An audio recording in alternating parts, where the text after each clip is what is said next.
Child lovelies. I'm going to give everybody a chance to jump on. Yes, I'm outside. Maybe I should. It doesn't matter. That's the house.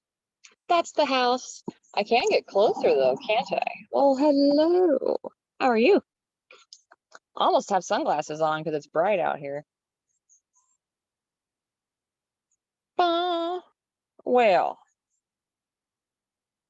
how is everyone doing on this fine day? Another beautiful day here in the Midwest in America. We're lucky. We're lucky we're getting these days. That is for sure. Let me just get this out of the way. All right. Let's discuss patterns. Let's discuss habits. Let's discuss things that we do without even thinking. Let's discuss reasons why we pick the people that we pick. We pick the friends that we pick, the job. There's a lot of things behind this. So today we're looking at an exercise called the pattern tree. I am going to do something fun. I'm going to share my screen. Out now. Not yet. What I'll do is the pattern tree is a visual aid that we use. It kind of shows you your repetitive habits and patterns and behaviors, if you will. It puts it in front of your face so you're able to see it and acknowledge it, and then go over it and decide, this is not what I want anymore. I'm at a new phase. I've leveled up. I need to make different choices so I have a better outcome next time. These are not fun. They're necessary, though. It works because it identifies negative patterns that may be repetitive or unproductive if ignored. This will give you the opportunity to break them, to put them down, to set them aside, to choose something else because you're looking to do something else, because you want something else, because you want bigger and better. And in order to get those things, then we have to start doing, being, saying, talking, thinking that way as well. It's going to move us right along if we just jump on board and actually do it, figure them out, and try to put them down. What we're going to do is we're going to draw a tree. I'll put up a sample here in a second, and we're going to put leaves on this tree in chronological order. Put down all the people that you've been in a relationship with. Now, let me show you an example. Let me share the screen real fast. Oh, watch this. Share screen. Oh, all right. Now, we're going to go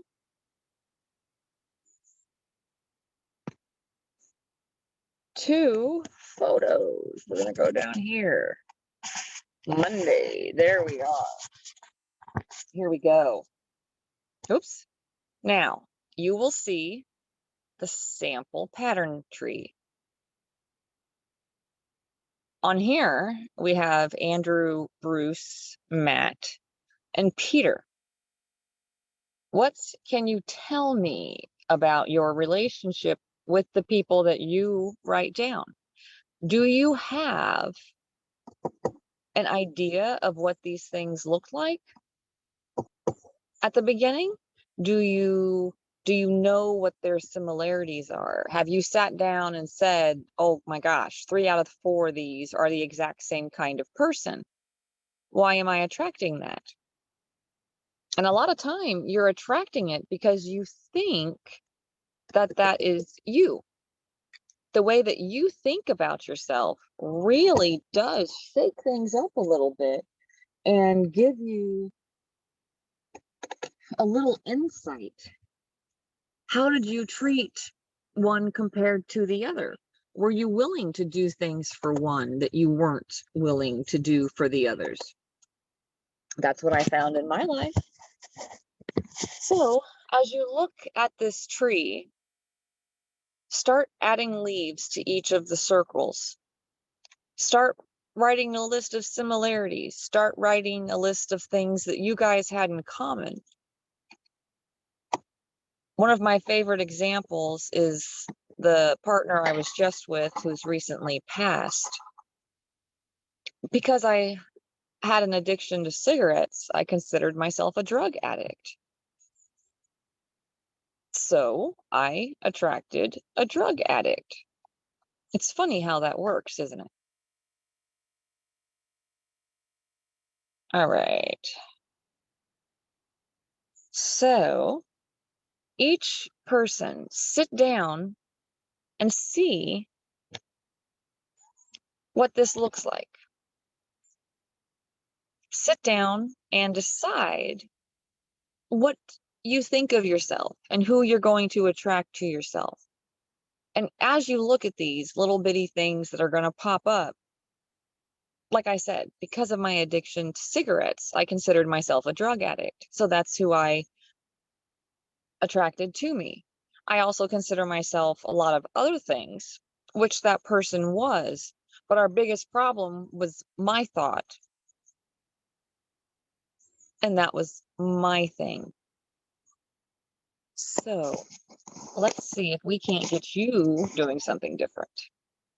I'm going to go back in here, open up one more thing. Dun, dun, dun. This won't be super long because this little exercise is going to be something that you get to do. You can do it with a partner. You can do it without your partner.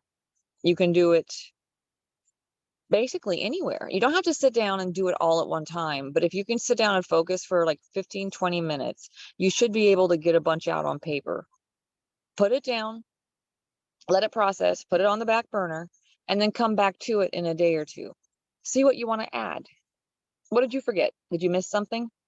As you start thinking about it, you're going to start thinking different things and more things will become clear. So it may be a process. It may need to happen over a couple weeks so everything's able to pop up.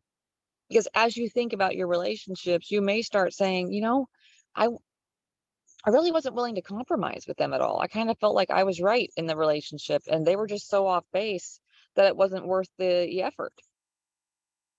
Well, then why were you in a relationship with somebody that wasn't worth the effort?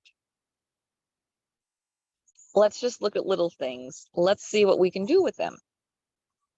It's not a matter of figuring out what's wrong with you. It's figuring out some of your actions that you're doing because they protected you at one time, because they were important at one time, because you needed them, because they're there for a reason. But the reason is not relevant anymore. The reason is not current status. We're doing something else. Current status, we either want to be in a relationship and we're looking to better ourselves so we can be and we're happy about it and we're not as full of baggage as we could be. Or maybe you're single and you aren't looking for a relationship, you're looking to work on you. That's just as fine. That's what I do.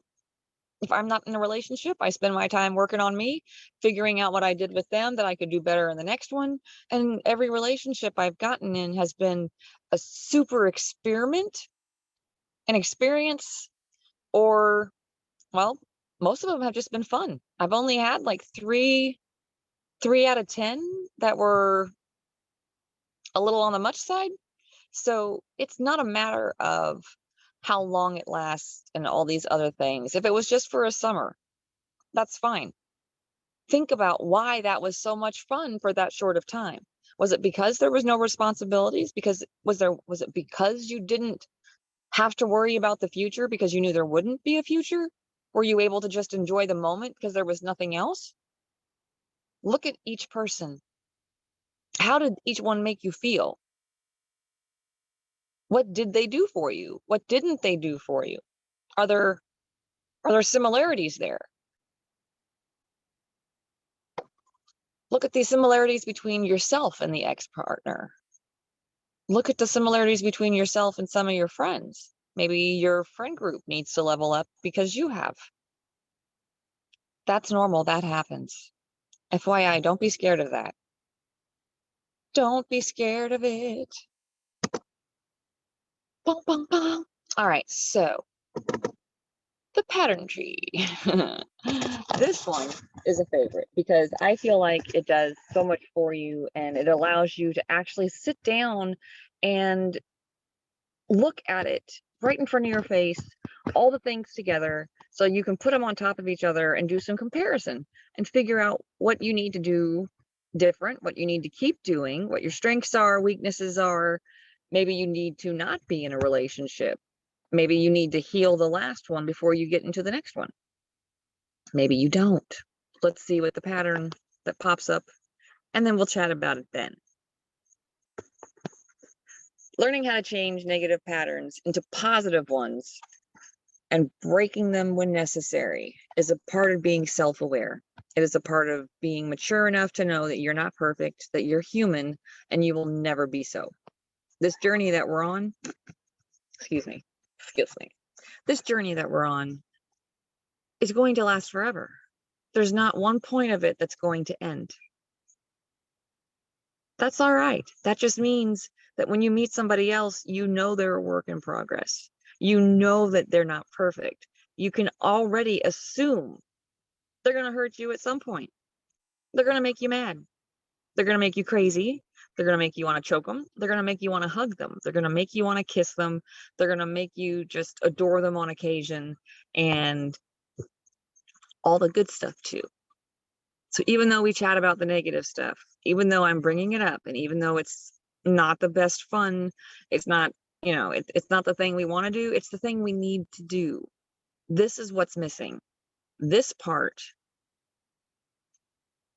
as simple as this is, sitting down with this pattern tree, and you can do it with a friend. If you have a longtime friend and you guys are kind of going back and forth, sit down, talk about it with them.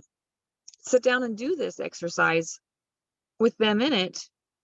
And they don't have to know. This is up to you. But sit down and do it about your kids, with your parents. How do you react to these people? How are you responding? Is this natural? Is this what you've been doing since you were a teenager? So it's what you've continued doing?